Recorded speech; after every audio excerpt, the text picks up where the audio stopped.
We have several things going on when it comes to the war in Ukraine today, and some of them are good and some of them are just plain hideous. Let's start with this one. This is good news. This was known among the Ukrainian military as the Operation Citadel, and it involved blowing up an oil drilling platform, which was floating in the Black Sea and which was basically used like a aircraft carrier for drones. Basically, as those oil rigs are huge, if you've ever seen documentaries about them, they're enormous. So, very easy to use them for something small to launch, like a drone. And so that's what they were using it for, trying to stretch out the range for the drones that they were launching at Ukraine. Obviously, a point in the Black Sea is much closer than someplace, in Russia, depending on where you are in Ukraine. So for the attacks on the south, this was a very important establishment. So that's been blown up, and more importantly, they're saying that some important equipment has been captured in the process. What I'm hoping is that they were able to capture some electronics, some information, that type of equipment, something they can use to expand our information base about Russian operations. Bad news, another hotel has been hit in the Kharkiv region. Kharkiv has been really getting pounded, and the Kharkiv area. This particular one is it's truly awful because a 2-month-old baby boy is among the casualties. This is not the first time the Russians have hit a hotel. They're using their cheaper equipment to do this, so it's hard to tell whether they're targeting the hotels or whether their accuracy is just that shit. Either way is possible, and they don't care. Considering that how many civilian objects, including hotels, apartment buildings, businesses, medical establishments, hospitals, clinics, maternity wards, kindergartens they've hit so far, doesn't surprise me at all. Every time this happens, Russian media presents it as this was a military target masquerading as a civilian target. So in this case, a hotel where a baby was killed was masquerading, as a hotel. It certainly was NATO headquarters in Kharkiv. So, typical bullshit. When we look at the events, dealing with Ukraine, all kinds of them, both the attacks on Ukraine and the aid to Ukraine, again, it is a mix of good and bad. So, on the good side, Netherlands had pledged 6 more F-16s, which brings the total pledged so far to 24. The bad news about it, as I mentioned is in one of the earlier reports, is that we don't have a specific delivery point. We need to know ASAP when we're getting those and how. Because, logistically, this is a bit of a nightmare. You can't exactly, kind of covertly sneak somebody an F-16. That involves a lot of doing. So we'll see how that goes. Another bit of good news, the Finns are ramping up their military production, as they should. Like Poland, like the Baltic states, Finland has been one of the most vocal supporters of Ukraine. Why? Because they know.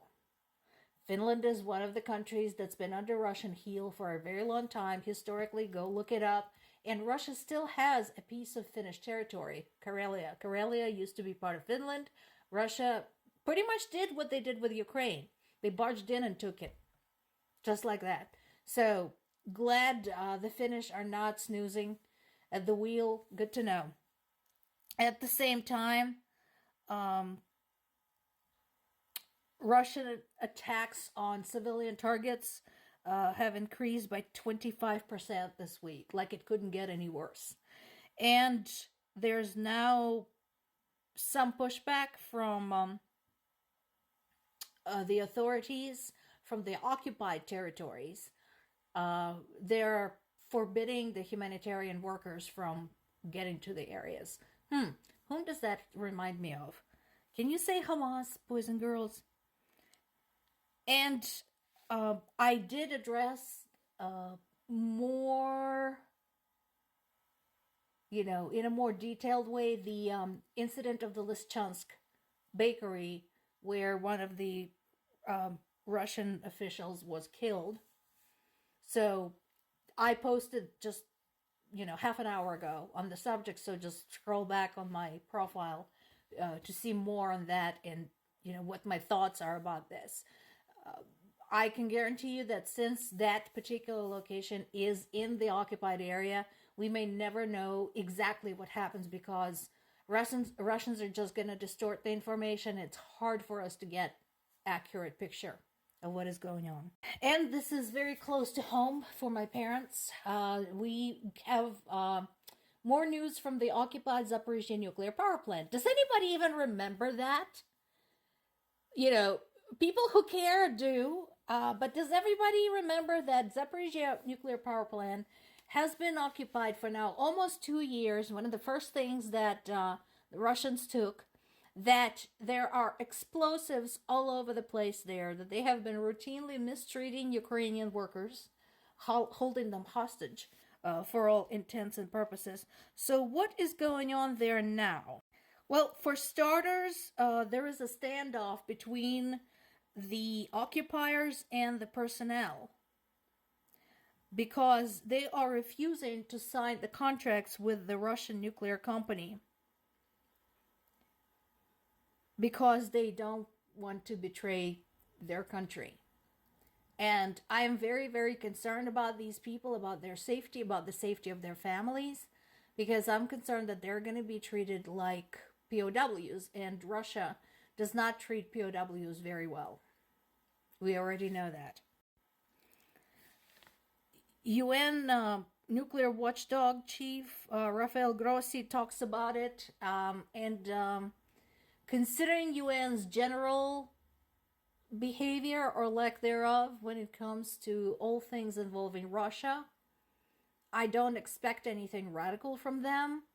They have already blamed Ukrainians for the Lysychansk incident, basically portraying it as Ukrainians just firing on innocent civilians. And it wouldn't surprise me at all if they blamed these brave people who are refusing to collaborate with the enemy for basically subjecting us all to danger and ignoring the fact that they could have sent UN troops there some time ago, 2 years ago would be nice, and prevented this whole situation. The UN nuclear watchdog representatives have been there several times, but nothing changed. The reports that we're getting from there are, let's just say, heavily edited. So, again, I don't know at this point how the situation might be discharged. I'm very afraid for the personnel there, people living in the area, my parents, because again, this is the most powerful nuclear power station in Europe. So if that shit goes boom, there's going to be some very serious consequences. While it has far more contemporary safeguards than Chernobyl had, including things that are supposed to prevent what happened at Chernobyl, with Russians in charge there, I'm sure there have been incidents of negligence, lack of oversight, lack of maintenance. So I don't know at this point what works and what doesn't work there, including those safeguards. We know that the station had to be on and off the grid multiple times. So this is important to watch because this is definitely a dire situation.